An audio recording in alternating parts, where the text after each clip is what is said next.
Bonjour les runners, bonjour les sportifs, bonjour au petit monde de la course à pied, c'est Seb et je vous retrouve aujourd'hui pour ce nouvel épisode du podcast À côté de mes pompes, l'épisode 241, dans lequel je reçois Nouchka, diététicienne du sport et passionnée des sports d'endurance, et elle sera accompagnée aujourd'hui de Bruno, coureur expérimenté en longue distance et désormais entraîneur. Ensemble, nous décortiquons les enjeux et les stratégies de l'alimentation sur des épreuves de très longue distance, telles que des marathons, des courses à pied allant de 24 heures jusqu'à ce format mythique des 100 km. J'ai donc fait appel à Nouchka et Bruno pour qu'ils vous partagent leur expérience, mais également leur savoir en matière de nutrition sportive pour que vous puissiez bénéficier de performances optimales. Ils abordent l'importance cruciale de bien se nourrir et de s'hydrater pour maintenir une énergie constante et ainsi prévenir les troubles digestifs, mais aussi pour s'assurer d'une bonne récupération. De la planification à l'entraînement du système digestif, en passant par la gestion du dégoût potentiel du sucré et les quantités précises de glucides et de sodium à ingérer, aucun aspect n'est laissé au hasard. Je vous laisse donc sans plus attendre en compagnie de Nouchka et Bruno pour une plongée au cœur de la diététique sportive afin de vous transmettre les connaissances nécessaires pour transformer votre approche alimentaire en un véritable atout pour ces épreuves de longue distance. Comment se nourrir pour réussir sur des épreuves au long cours? C'est le nouvel épisode du podcast À côté de mes pompes pour lequel je vous souhaite une très belle écoute.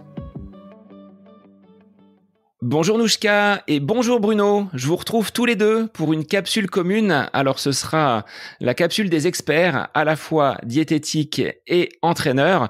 Merci d'avoir accepté cette invitation pour aujourd'hui parler d'un sujet qui concerne un bon nombre d'auditeurs, à savoir l'alimentation sur de la très longue distance. Alors, je vais vous laisser vous représenter si des auditeurs venaient à prendre cette première capsule comme leur porte d'entrée dans le podcast À côté de mes pompes. Eh bien, moi, je m'appelle Nouchka, je suis diététicienne du sport et formatrice en nutrition sportive. Et puis, je pratique pas mal de sports d'endurance. En ce moment, c'est le trail et surtout l'ultra trail. Voilà pour les brèves présentations. Alors moi, je m'appelle Bruno Eubi et je fais de la course à pied. J'ai fait beaucoup de courses à pied de longue distance. Donc, c'est ce vécu sportif qui me donne cette légitimité à être parmi vous aujourd'hui et aux côtés de Nouchka qui, elle, a vraiment une crédibilité en tant que nutritionniste. Ça va être intéressant, je pense, d'avoir ton retour sur l'alimentation et comment tu as pu gérer justement l'alimentation sur tes longues distances. Moi, je vais vous poser la question sur ces formats longue distance, que l'on soit sur du 100 km, des épreuves de 24 heures ou des circuits infinis comme la Backyards qu'on a évoqué à l'issue d'un live avec Laïla d'Apirun. Est-ce que l'alimentation va vraiment avoir un rôle prépondérant pour permettre à l'athlète d'aller au bout et dans de bonnes conditions? Je pense que on sera tous les trois d'accord sur le fait que plus l'épreuve va être longue, plus l'alimentation va être importante et va jouer un rôle important dans la réalisation de la performance et même dans le fait de terminer l'épreuve, parce que moi j'ai tendance à dire que plus c'est long, plus finalement c'est un concours de bouffe en fait. Celui qui va gagner, alors bien sûr il a des qualités physiques, physiologiques au-dessus, mais si tu n'optimises pas la partie alimentation, et ben tu te tires une balle dans le pied et ça peut avoir de lourdes conséquences sur ta performance finale. Donc oui, clairement, plus ça va être long, et là en l'occurrence on est sur des épreuves qui sont longues, qui sont très longues, plus la nutrition va devoir être optimisée. Déjà pour maintenir les niveaux d'énergie et assurer un soutien énergétique, c'est la base. Si on veut réussir à maintenir l'intensité le plus longtemps possible, sans pépin. Et puis aussi d'un point de vue prévention des troubles digestifs, qui est finalement la bête noire un petit peu des coureurs de longue distance, quoi. Bruno, ton regard d'entraîneur sur cette alimentation. Quand tu étais athlète, aujourd'hui en tant qu'entraîneur, est-ce que tu incites tes sportifs à avoir quand même une alimentation, je veux dire, au préalable relativement rigoureuse, et quid de l'alimentation lorsque l'on est sur l'épreuve? Oui, bien sûr. Moi, j'ai très vite compris en faisant des longues distances que l'alimentation, c'était indispensable. C'est un facteur clé de la performance. Donc c'est indissociable pour moi de l'entraînement. D'ailleurs, on échange beaucoup avec les athlètes à ce propos. On ne peut pas envisager de faire des longues distances sans s'intéresser à l'alimentation. C'est d'ailleurs pour ça que c'est devenu un de mes sujets favoris. J'ai très vite compris que c'était indispensable.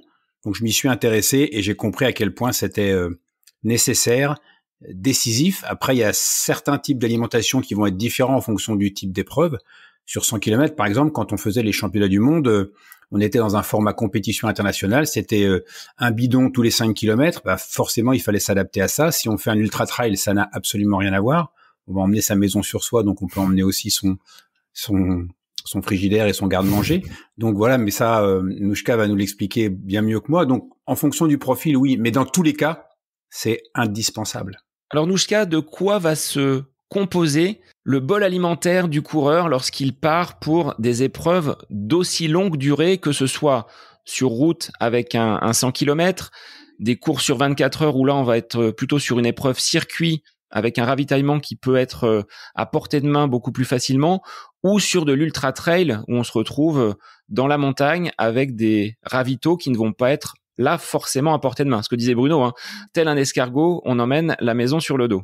Ouais, alors bien sûr, il y a des spécificités en fonction des différentes disciplines, mais je dirais que le cœur du truc, ça reste la même chose, c'est-à-dire apporter assez d'énergie et puis si possible sous forme de glucides digestes. Le but, c'est toujours de privilégier le confort digestif, et en course à pied encore plus, parce que avec les impacts, ça engendre des contraintes mécaniques et donc ça augmente encore plus le risque de troubles digestifs. Donc ça va être la première chose, ça va être apporter du sucre digeste et rapidement assimilé. Bien sûr, après, en fonction de la distance, l'intensité va varier. Sur 100 km, on va pas maintenir la même intensité que sur un 10 km ou un semi. Donc les contraintes au niveau digestif, ça va pas être pareil, mais il y a oui et non, parce qu'au final, plus l'effort va être long, plus finalement le tube digestif est privé d'oxygène longtemps. Il y a ce phénomène d'intensité qui prive le tube digestif d'oxygène, parce que le flux sanguin va être dirigé vers les muscles et le cœur pour assurer la contraction musculaire et l'apport de nutriments. Mais il y a aussi la durée de l'effort. Plus l'effort va être long, plus on va se déshydrater, et donc si on se déshydrate, le sang circule moins et finalement mon tube digestif est moins bien irrigué. Donc ça, c'est vraiment quelque chose à prendre en compte. On va essayer de limiter au plus possible les aliments qui mettent du temps à être digérés, les aliments qui sont riches en fibres, les aliments qui sont très riches en gras, les aliments qui mettent plus de temps à être digérés, et c'est pour ça qu'on revient toujours à cette histoire de glucides digestes, quoi. Bruno, quelle serait toi ta stratégie ? Tu parlais tout à l'heure de bidon tous les 5 km. Est-ce qu'on peut avoir une entraînabilité ? C'est-à-dire que à l'entraînement, est-ce que l'on va pouvoir mettre en place cette stratégie pour habituer le corps et l'athlète à cette prise de glucides? Est-ce qu'on va timer, je sais pas moi, toutes les 45 minutes, tous les X kilomètres, une prise de glucides pour éviter cette baisse d'énergie subite? C'est exactement ça. Et tu as vraiment employé le bon terme, Seb.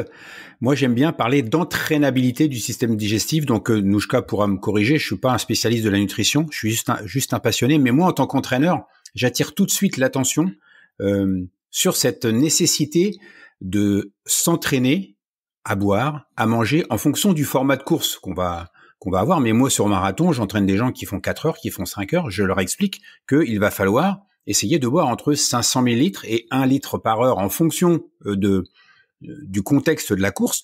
Donc 500 ml, c'est, quand j'explique ça aux gens, souvent ils tombent de leur chaise, parce que les gens me disent oui, mais moi je bois beaucoup. Ils ont bu 2 gobelets, quoi. Donc en fait, les gens se déshydratent, les sportifs se déshydratent, ils ne le savent pas. Et moi, mon rôle d'entraîneur, c'est d'alerter là-dessus et de mettre en place à l'entraînement des systèmes pour les obliger à boire. Sur marathon, par exemple, j'aime bien faire des sorties longues et je leur dis voilà, vous êtes en condition de course, toutes les 10 minutes, vous buvez. Toutes les 10 minutes, vous buvez, voire même peut-être plus encore. Donc moi, je les oblige, je les contrains, je les habitue à s'hydrater régulièrement en course, et quand c'est nécessaire, en fonction du type d'épreuve, à manger. Alors évidemment, on va répéter ce qu'on dit tout le temps, tester. On est tous différents, on a tous un système digestif différent, et donc là, il n'y a pas de bonne règle, il n'y a pas de bon produit, il n'y a pas de produit miracle. Il y a des règles, mais ça, Nouchka nous les donnera. Mais il faut essayer, il faut tester. Le produit de de l'un ne sera pas valable pour le produit de l'autre. La marque Tartampion n'est pas bonne pour tout le monde. Donc ça, c'est à chacun de tester. Ouais, moi je suis très d'accord avec toi dans le sens où tu te pointes pas sur une course de cette envergure-là sans avoir testé ta nutrition et sans l'avoir vraiment en tête en fait. C'est-à-dire que tu dois savoir exactement combien de quantité de liquide tu vas consommer, ce que ça représente, tous les combien de temps, quelle quantité de glucides et comment ça se répartit entre tes différents aliments que tu vas consommer. Bien sûr au début quand t'expliques ça au sportif, c'est du charabia pour lui parce que lui il dit ça correspond à quoi tant de grammes de glucides finalement? Il y a quoi dans un gel? Il y a quoi dans une compote? Il y a quoi dans une boisson d'effort? Mais en fait, c'est des automatismes que tu vas mettre en place en expliquant, en essayant progressivement, bien sûr, de mettre ça en place parce qu'on passe pas de rien à tout. Évidemment, et je pense qu'on peut le corréler à l'entraînement. C'est la même chose. On va progresser au fur et à mesure pour arriver au final à ce qui va être le plus représentatif de ce que tu vas faire en course. Donc il faut tester. En testant aussi, tu parlais de l'entraînement digestif, c'est tout à fait ça en fait. Ton intestin se travaille. Un athlète entraîné va être en plus grande mesure qu'un athlète débutant d'assimiler des grandes quantités de glucides, de par beaucoup d'adaptations, y compris le fait que tu vas créer plus de transporteurs de glucides au niveau de l'intestin, donc tu vas être capable d'assimiler et d'oxyder beaucoup plus de glucides. Donc ça c'est quelque chose qui est important et ça passe par consommer des grandes quantités de glucides à l'effort. Voilà aussi la raison pour laquelle c'est important de le faire dès l'entraînement. Parfois, on me dit, oui, mais moi, par exemple, si je vais courir 2-3 heures, limite, j'ai pas besoin de manger parce que je sens qu'au niveau énergie, ça va bien. D'accord, mais il y a l'aspect entraînement digestif, s'habituer à répéter le protocole que tu vas utiliser en course, donc c'est pour ça qu'il faut le faire à l'entraînement. Et puis il y a aussi l'aspect récupération. Bon, c'est peut-être un autre sujet que ce dont on est en train de parler aujourd'hui, mais pour moi l'alimentation à l'effort vient soutenir directement la récupération parce que en allant pas trop taper dans tes réserves, tu mets moins de temps à resynthétiser derrière tes réserves en glycogène et donc tu peux repartir plus rapidement à l'entraînement derrière dans des bonnes conditions. Et après évidemment il y a des grandes règles, mais il n'y a pas de protocole exact, il faut adapter en fonction de chacun, dans le sens où certaines personnes vont préférer s'hydrater à l'effort et pas s'alimenter parce qu'elles n'arrivent pas même à consommer un gel ou une pâte de fruits ou quoi que ce soit, et puis d'autres vont vraiment avoir ce besoin de manger parce qu'ils ont faim, parce que ça les rassure de mastiquer, parce que ils n'arrivent pas forcément à consommer des boissons d'effort tout le long. Donc il y a vraiment des adaptations à faire. Les grandes lignes restent les mêmes, mais après on adapte en fonction de chaque athlète. Alors, on entend souvent des sportifs qui partent sur ces longues distances dire qu'ils ont à un moment donné un dégoût du sucré. Est-ce qu'on peut quand même, en étant donc dégoûté par ces matières sucrées, apporter des glucides? Est-ce que dans le salé, on va pouvoir trouver malgré tout des glucides? Oui, tout à fait. Les glucides, je prends l'exemple des pâtes. Les pâtes, au final, c'est pas vraiment sucré, mais ça apporte des glucides. Il existe maintenant des boissons d'effort salées qui sont très bien dosées en glucides et qui ont pas un goût sucré, ou alors des boissons d'effort qui sont pas aromatisées, où là, ça peut être pas mal pour les gens qui supportent pas bien le sucré. Et puis après, dans les aliments qu'on va retrouver dans les produits nutritionnels de l'effort, on retrouve de plus en plus de barres salées, de compotes salées, même de gel salé maintenant. Donc finalement, on peut s'y retrouver. Et puis bien sûr, chaque sportif va avoir des préférences différentes. Certains sportifs arriveront à manger du sucre pendant 10-15 heures sans aucun souci, et puis d'autres, au bout de 2 heures, va y avoir une saturation. Donc ça demande déjà un entraînement, parce que souvent c'est un manque d'entraînement digestif. Et puis après, il faut varier les aliments pour réussir à s'alimenter le plus longtemps. La finalité, finalement, c'est de réussir à s'alimenter le plus longtemps possible. Et je dirais que même si c'est pas forcément optimal comme alimentation en fin de course, l'essentiel étant de réussir à s'alimenter longtemps et à apporter du carburant pendant longtemps. Oui, alors bien sûr, je suis complètement d'accord avec ça. Je voulais juste rajouter une petite touche, on va dire, d'expérience de terrain. Moi, je conseille aux sportifs, alors comme on dit, on conseille aux sportifs sur les longues distances d'alterner course et marche parce que il vaut mieux de la marche choisie que de la marche subie. C'est la même chose pour moi pour la nutrition. Moi, je conseille aux gens de ne pas aller jusqu'à l'extrémité, c'est-à-dire être dégoûté du sucré, parce qu'en général, il n'y a plus rien qui passe. Donc, moi, ce que je conseille, c'est d'alterner justement salé, sucré. Anouchka nous a expliqué qu'il y avait plein d'alternatives et plein de solutions. Dès le début, alterner salé, sucré, de façon à éviter ou à repousser le plus tard possible ce dégoût du sucre. Et puis, je voulais juste aussi rajouter quelque chose par rapport au mythe qu'on entend, les idées reçues. Moi, on me dit souvent ça. On me dit, mais moi, je pars, je fais 3 heures, je n'ai même pas besoin de boire. Bah ouais, ok, mais tu vas voir le jour J comment ça va se passer. Et puis, il y a aussi ce mythe de dire, en fait, si je bois pas, je m'habitue à courir en étant déshydraté. Ben non, ça marche pas comme ça. C'est comme le sommeil, les ultra-trailers qui s'habituent à ne pas dormir pendant plusieurs jours avant ou plusieurs semaines avant. En fait, on s'habitue pas à un manque de sommeil, quoi. C'est pareil pour l'hydratation. C'est ça. En termes de dosage, même si, on l'a dit, c'est propre à chacun, est-ce que vous pouvez donner une fourchette des besoins en glucides ? Est-ce qu'on part sur une dose en glucides par heure, si on peut donner finalement une jauge pour que les personnes puissent estimer leurs besoins sur une épreuve aussi longue ? Je pense que je vais faire mal à la tête à certains en donnant mes recommandations, mais globalement sur ce genre d'effort, on va essayer d'atteindre les 90 grammes de glucides par heure et voire chez certains athlètes à haut niveau qui sont entraînés, on peut même monter dans certains cas jusqu'à 120 grammes par heure.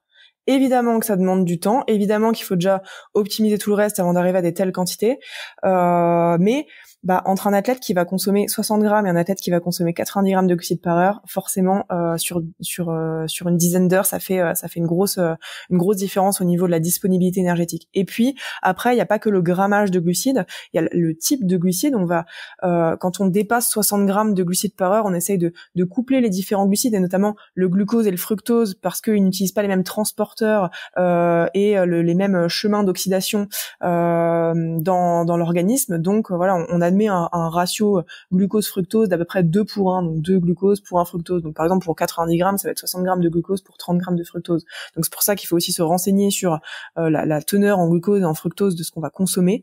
Et puis à côté, je dirais faire attention aussi à l'apport en sodium, autant sur des épreuves assez courtes, genre 10 km, semi, et même marathon si on le court assez rapidement, l'apport en sodium n'est pas trop problématique parce que un déficit sur des durées comme ça n'a pas trop de risques au niveau performance. Là sur du long, on va vraiment faire attention à apporter entre 300 et 600 mg de sodium, ce qui correspond à peu près à 1,5 g de sel par heure. Voilà pour les recommandations en termes chiffrés. Bruno, quelle était ta stratégie, ou est-ce que tu vas apporter des compléments avec ton regard d'athlète et spécialiste de ces longues distances? Alors moi qui suis un dinosaure de la course à pied, j'ai commencé à une époque où rien n'existait. Donc on se débrouillait, il y avait rien, il y avait pas de boisson énergétique, et il y a une boisson qui s'appelle le XL1 qui est apparue, qui vient des pays nordiques, et qui était une boisson qui me retournait la panse parce qu'elle était très acide. Enfin bref, on balbutiait, et au fur et à mesure j'ai vu les marques arriver. Donc on a maintenant pléthore de produits qui sont à notre disposition. Dans les années 80-90, il y avait ce qu'on appelait les nouilles liquides. Donc et moi quand je voulais prendre des nouilles liquides, on se moquait de moi, j'allais dire un gros mot. On se moquait de moi en me disant mais mange-les nouilles, la course à pied c'est cool, qu'est-ce que tu t'embêtes à prendre des nouilles liquides, n'importe quoi, enfin franchement c'est pas cool, t'es pas drôle. Donc moi j'avais cru comprendre que ces nouilles liquides là qu'on appelait les maltodextrines, je vais peut-être dire une bêtise mais c'est pas grave. On pouvait en prendre en plus grande quantité, donc ça vient de la composition chimique, Nouchka, c'est ça, c'est les carbones en fait, c'est les chaînes de carbone qui sont différentes, c'est ça? La maltodextrine est issue du maïs en général ou du blé, mais c'est un glucide qui est plus ou moins complexe en fait. La maltodextrine, il me semble qu'on en avait parlé dans un podcast, Seb. Tu me dis si je me trompe, mais en fait en fonction du degré d'hydrolyse de la maltodextrine, elle va avoir un index glycémique qui va être plus ou moins élevé. Voilà, elle va être plus ou moins découpée en petites molécules justement, ce qui fait qu'elle va être plus ou moins assimilée rapidement. Donc à l'effort, on va essayer d'avoir une maltodextrine qui est hydrolysée. Là où avant l'effort, par exemple sur la période de recharge, avant où on va consommer plus de glucides, on va plutôt chercher à avoir une maltodextrine qui a un index glycémique qui est plutôt bas pour éviter l'hypoglycémie réactionnelle. Ouais, c'est ça. C'est ça, j'avais bien compris ça. À l'image d'un parcours de trail, vous voyez cette petite trace avec des pics, avec des creux, simulant les montées, les descentes. Est-ce qu'un athlète a intérêt à faire son tracé alimentaire avec les différents jalons qu'il va poser pour savoir à quel moment il va devoir prendre son alimentation? C'est peut-être pas facile en trail parce que 5 km en trail, c'est pas 5 km sur route, mais est-ce qu'il y a un intérêt à planifier, à penser à son alimentation sur la course et de ne pas gérer au feeling, au moment où la fin arrive, ces prises alimentaires? Ah oui, tout à fait. Mais clairement, mais après, je pense qu'en course à pied, plus en trail que sur route, où là, généralement, l'allure va être un petit peu plus constante. Mais en général, on parle plus en besoin par heure que par kilomètre. Tu vois, si tu te dis en trail, tous les temps de kilomètres, je mange ça, ou alors je mange un truc au 5, au 10, au 15, en fait, il peut se passer 2 heures et il peut se passer 25 minutes, quoi. Donc, on va pas trop parler en kilomètres, mais plutôt en temps. Et on va plutôt se faire une planification au temps. On va pas trop penser au parcours et à là, en haut, je mange ça, en bas, je mange ça. Non, ça va plutôt être qu'est-ce que j'ai besoin par heure? Et après, en fonction des montées, des descentes, qu'est-ce que je vais favoriser comme type d'aliment en fonction de comment mon tube digestif réagit en fonction de l'intensité, de la montée, de la descente, etc. Mais on réfléchit plutôt en temps. Bruno, de ton côté, quelles seraient tes recommandations pour aborder sur le plan stratégique la prise alimentaire sur une épreuve comme les 100 km ou un 24 heures? Seb, tu le sais, moi j'aime bien tout planifier à l'avance. On l'a expliqué il y a encore pas très longtemps quand on a fait le live à propos des courses infinies. Moi, j'estime que non seulement le fait de planifier à l'avance, ça permet d'éviter les surprises, mais ça évite aussi toute cette charge mentale dont on n'a pas besoin pendant la course. Alors une fois de plus, entre un 100 km, un 24 heures où tout est à disposition, où on peut improviser à la limite. J'ai envie d'une purée, je la prendrai au prochain tour. Sur trail, on n'improvise pas. Nouchka nous l'a très bien expliqué. Donc là, il faut vraiment anticiper et préparer en fonction du type d'épreuve à l'avance. Soit l'emmener avec soi, soit avoir des gens qui sont sur le ravitaillement. C'est pas toujours possible. Moi, sur 100 km, je préparais tout à l'avance. C'est-à-dire que le bidon 1, il avait ça. Le bidon 2, il avait ça. Le bidon 3, il avait ça. Le bidon 4, il avait ça. Tout était préparé. Et j'ai une anecdote à ce sujet. Quand j'étais en équipe de France, il y a Pascal Fétizon, futur champion du monde de la discipline, qui était venu nous voir pour découvrir ce qu'était le 100 km. Et il nous voit la veille de la course. Moi, j'avais un partenaire à l'époque, un partenaire nutritionnel, et il me filait des bidons. Donc, je préparais mes 20 bidons. Donc, je les reconnaissais facilement. C'était confortable sur la table de ravitaillement. Et je préparais à l'avance mes 20 bidons qu'on donnait la veille à l'organisation pour éviter que ça soit touché, etc., etc. Et Pascal rigolait en me disant « jamais je ferais ça, moi ». Il a fait comme tout le monde. Il préparait ses 20 bidons à l'avance. On savait précisément ce qu'on avait dedans. Et comme ça, pas de place à l'improvisation. C'était pas au moment d'arriver sur la table qu'on disait au coach « Ah, je veux celle-là, je veux ça, passez-moi un gel ». Non, c'est pas comme ça que ça marche. Alors pour conclure cette capsule, parce qu'on pourrait en parler encore pendant quelques dizaines de minutes de ces stratégies alimentaires pour la longue distance, Nouchka, est-ce que tu peux résumer en quelques mots ce que l'on a évoqué pour que les auditeurs puissent finalement savoir et aller dans le bon sens pour ces prises alimentaires au long cours? Yes. Alors pour l'alimentation longue distance, ce qu'il faut, c'est assurer un soutien énergétique suffisant et important, notamment avec des glucides digestes pour préserver le confort digestif et puis un apport hydrique et en sodium qui va être non négligeable sur ce genre d'effort pour limiter la déshydratation et les risques liés notamment à l'hyponatrémie qui correspond à un déficit en sodium. S'entraîner aussi d'un point de vue digestif, d'un point de vue gustatif, tester les produits qu'on préfère, qui nous conviennent au goût, à la texture et au niveau digestif, et puis arriver sur le lieu de la course, le jour de la course, en étant pleinement conscient de tout ce qu'on va consommer et de tout le plan qu'on a en tête. On sait ce qu'on fait et on n'y va pas à l'improviste en disant j'adapterai en fonction de mes envies. Bruno, un petit message également pour avoir ton regard d'entraîneur et d'athlète. Et ben voilà, ce que je disais en préambule, l'alimentation, la nutrition font partie du plan d'entraînement. Donc c'est quelque chose qui est indissociable. On se prépare à faire des kilomètres, mais on se prépare aussi à boire, à manger, et on le fait en amont pour être fin prêt le jour J. Merci Nouchka, merci Bruno pour vos éclairages sur cette question de l'alimentation pour la longue distance. On se retrouve très vite pour de nouvelles capsules, que ce soit l'œil du coach ou l'œil de la diète sur le podcast À côté de mes pompes. Bonne semaine à vous. J'espère que cet épisode avec invité vous aura plu. Je vous remercie infiniment de votre écoute. Pour faire remonter le podcast dans les classements, je vous invite à laisser une petite évaluation sur Apple Podcast, 5 étoiles, un petit commentaire. Ça me fera énormément plaisir et vous permettrez au podcast d'être remonté, diffusé, déployé sur ces différentes plateformes de façon plus importante encore qu'il n'est actuellement. Et puis je vous invite à me retrouver sur les différents réseaux, Facebook, Instagram. Laissez votre petit message, votre commentaire, ça me fait plaisir plaisir d'échanger avec vous. Si vous avez des questions, si vous voulez échanger sur quelconque sujet en lien avec la course à pied, mais pas que, parce que le sport c'est une philosophie de vie et c'est une passion qui nous anime de façon commune, donc n'hésitez pas à venir échanger avec moi. Sur ce, je vous souhaite une bonne fin de semaine, un bon week-end et je vous dis à la semaine prochaine pour un nouvel épisode du podcast À côté de mes pompes.